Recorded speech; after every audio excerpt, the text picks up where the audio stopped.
Hello everybody, I hope you're all doing well. Welcome back to an exciting episode of CSGO News. As always, let's get right into it. And our first big CSGO news story today actually occurred this past weekend with a very large CSGO streamer who calls himself Handi. In part due to his humor, he calls himself this. If you guys have not heard about him yet, he's actually known to be very good at the game of CSGO, but has no hands or feet to play the game with. It's an incredible story. If you guys have the time, please look him up, watch his streams. It's an incredible story to look at. And again, he has no hands or feet, but is still a way better CSGO player than me, and odds are a lot of you as well. Now this past weekend, him alongside a few other streamers as well received a variance of VAC bans across their accounts, and they really weren't sure why, but now they have released the data. It's actually because also a variance of programs might have triggered this Valve defense system to these VAC bans. So the reason was because apparently he uses a program called Timer Resolution to boost the capabilities of his own computer system and also to help him with his disabilities. He uses programs like Timer Resolution and maybe other programs as well that all of a sudden were false triggering the VAC ban system. So he has been unbanned, but that was the reason why he was banned in the first place. So for anyone out there who for an instant actually thought he was VAC banned because he was trying to cheat,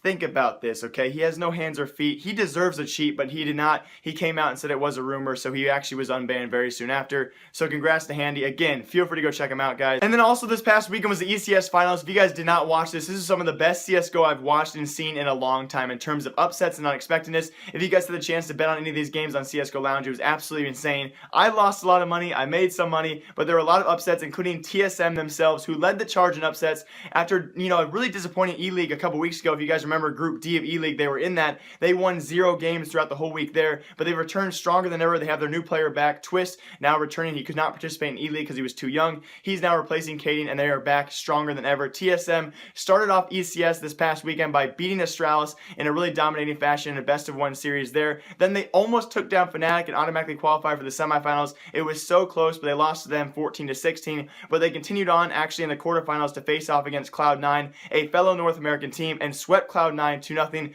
to move on. It was absolutely insane. TSM then moved in the semifinals to face off against LG in a series of sweeps here because Luminosity Gaming then went on to sweep TSM 2-0. Now the first game was close, the second game not really, but still a great effort out of TSM to make it to the semifinal point. So after Luminosity Gaming did take down TSM 2-0 in that series, they took on G2 in the finals. Now G2 had a stellar run. They've been looking absolutely amazing, including a sweep of Fnatic. They had some great games. Their only 2 losses this past weekend in the ECS finals were both to Team Liquid, who of course had Symbol back with them. They only made it to the quarterfinals and they were knocked out there. So it was pretty incredible to see that G2 made it all the way versus LG to make it a great final, and it was G2 in the end that actually swept. Yet again, another sweep. ECS, like I said before, full of unexpectedness. A lot of these sweeps happen in the semifinals and the finals, and yes, G2 beat LG in a convincing fashion 2-0. It was really cool to see that. G2 looking better than ever, and again, an amazing thing to see here. And part of this upset becomes, LG being one of those better teams in the world, if not the best team in the world in terms of consistent performance, but G2 did take them down, even though last week in the ESL 1 Cologne qualifier, they came down to that last chance qualifier. They had 1 game to actually qualify for the major,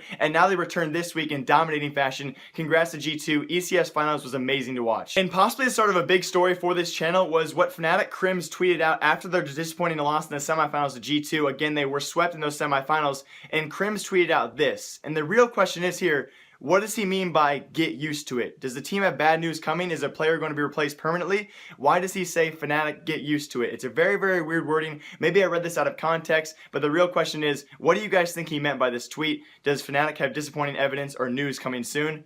We might know in the next week or so. And in some very different CSGO news, a viewer actually sent this picture in, screenshotting a video that was uploaded to YouTube called Top 6 Sketchy YouTubers. Thank you so much for sending this in. I love this kind of news. And yes, CSGO apparently made the list on this channel. I think his name is Exilian, of Top 6 Sketchy CSGO YouTubers. And I can't disagree. We're definitely a sketchy channel. Unfortunately, though, I went to check out the video myself and I couldn't watch it because the video was taken down from his channel. I reached out to him. I really wanted to watch the video. I have no hate for this guy. His channel is very nice. I really wanted to see what he said about me. I had no chance to watch it. So if you guys actually had the chance to watch it and record it, please let me know where you put that. But it's true. Apparently CSGO news.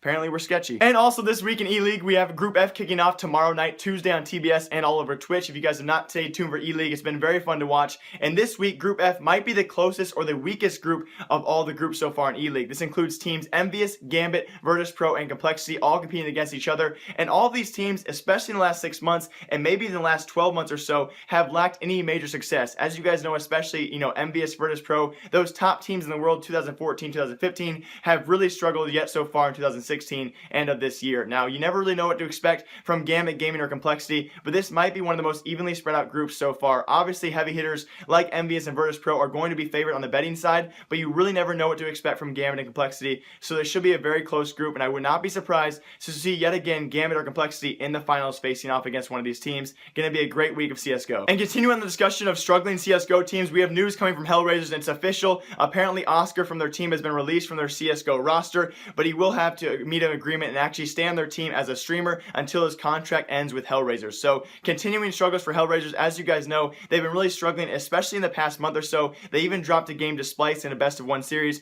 Following that, they tried to qualify for the ESL 1 Cologne qualifier. Back then, they just tried to qualify for the major just 2 weeks ago and failed to do so. They had 2 chances, one versus Optic, another versus Flipside, and they lost both those chances. So the team really struggling here. They will be looking for a 5th player. Really interested to see, after they picked up Bondic from Flipside, who else they'll pick up from around the world. But Hellraisers still hanging on to that last hope. Can they see success sometime soon? As always, guys, I hope you all enjoyed this video. Really quick reminder, I do have a giveaway for a factory new gut knife Doppler. Down below is a link to the tweet. All you guys have to do for one entry is favorite it. Another entry, you have to retweet it. That's all. Everyone is fairly entered and has a fair chance to win that knife. So I love doing those kind of giveaways. Again, that's also brought to us by a dear friend. Great videos. I actually had the chance to watch a lot of Zuri's videos. His link is also in the channel description, guys.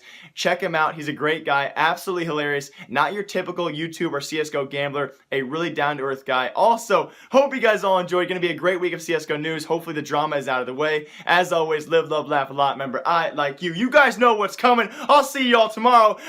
Goodbye! Also, I'm probably going to be streaming on Twitch tonight. I'm going to try and stream full-time. Like I said before, guys, I'm going to try and stream 7 days a week. I hope I can keep it up. Thank you all for the support. And, yeah. Okay, bye.